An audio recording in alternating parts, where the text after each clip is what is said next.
Hi guys, welcome back to my channel, the Pink Aviatrix. Make sure you're subscribed, hit that red button to subscribe, like this video, and share it if you think it might help someone else.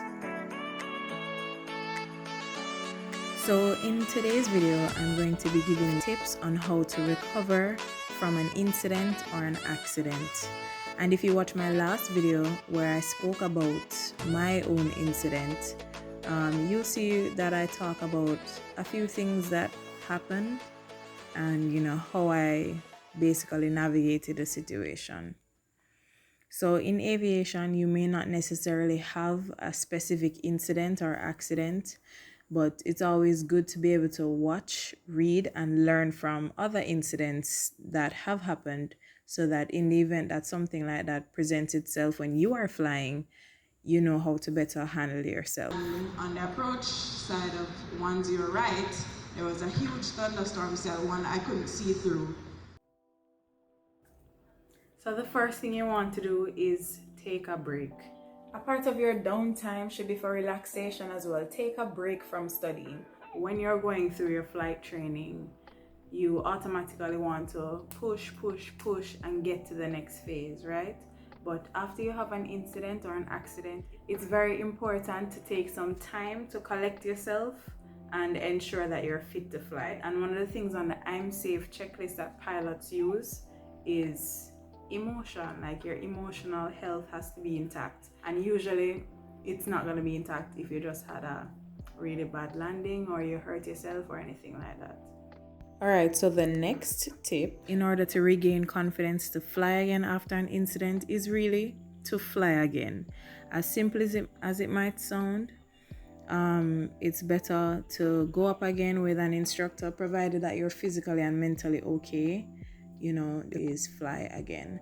And my cousin, who is also a pilot, who you've seen here on this channel before, he was the one who recommended that to me, that I wasn't to wait too long after the incident to go and fly, because the longer I waited, the more discouraged I'd be and the harder it would be for me to basically get back in the saddle. So I encourage you, if you've had an incident, or maybe not even an incident, something that just shook you up badly in your flight training progress, just go and fly with an instructor. On a nice, calm, clear day, fly with your instructor. So the next thing is that my father encouraged me to continue to press on and not to let, this quote unquote bump in the runway deter me. And I mean, he probably had his own reasons for telling me that, but also he knows that it's my dream as well. So, it was just a minor hiccup. It seemed major at the time, but looking back, it was all a part of the learning process. So my father actually encouraged me to press on. Right?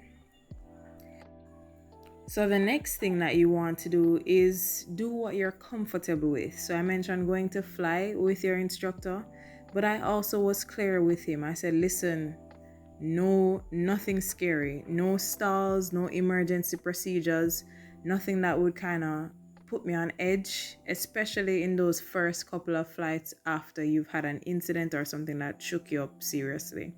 So yeah, I told him, listen, none of that. We're just going to fly and come back. No maneuvers that would, make me afraid. All right, so the next piece of advice is to basically be patient with yourself. Something traumatic happened. In my case, I thought I was going to die. I think that was the first time I was actually afraid during flight training or anything related to aviation. I was actually afraid. And yeah, on those first couple of flights coming back to land, I would actually tense up, like, I don't know how to do this, like, I'm scared, So I just encourage you to be patient with yourself, because something bad happened and you're trying to recover from it. So yeah, just give yourself time. All right, so I know I mentioned, doing what you're comfortable with and being patient with yourself, but then after a while, you're going to have to start pushing again. And that's the next piece of advice. You have to start pushing.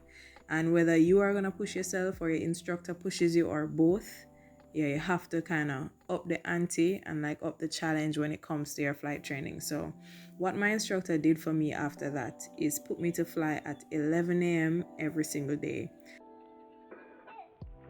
when it's super gusty, bumpy, and hot, basically to help me to get comfortable with those situations. Because before that, I was only flying at 7 a.m. and like probably like 6 p.m. or something like that. Because I was like, I need to get in when it's calm, clear, and get out, right? Because I only had 3 months to complete my flight training. So yeah, I needed the best weather and the best time to get it done quickly.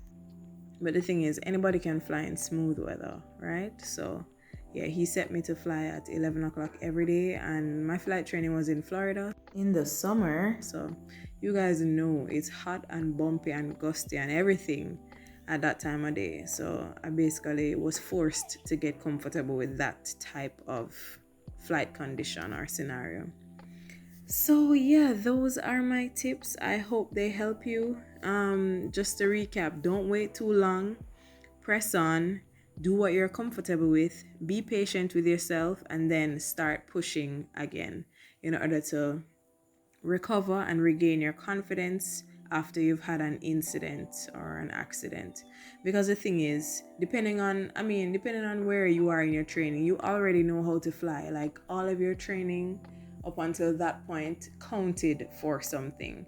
So it's not like you're incapable of flying. It's just to get over the mental aspect of it. And maybe if you were hurt physically, to be able to recover from that and just take care of yourself and continue with your training. Like for me, I actually, thankfully, my sister managed a spa at the time, so literally the next day I was able to go and get a facial, a massage, and just chill, well, not chill, in a jacuzzi, and yeah, just get some well needed rest and a break mentally and physically from flight training, because as I said before, that's difficult.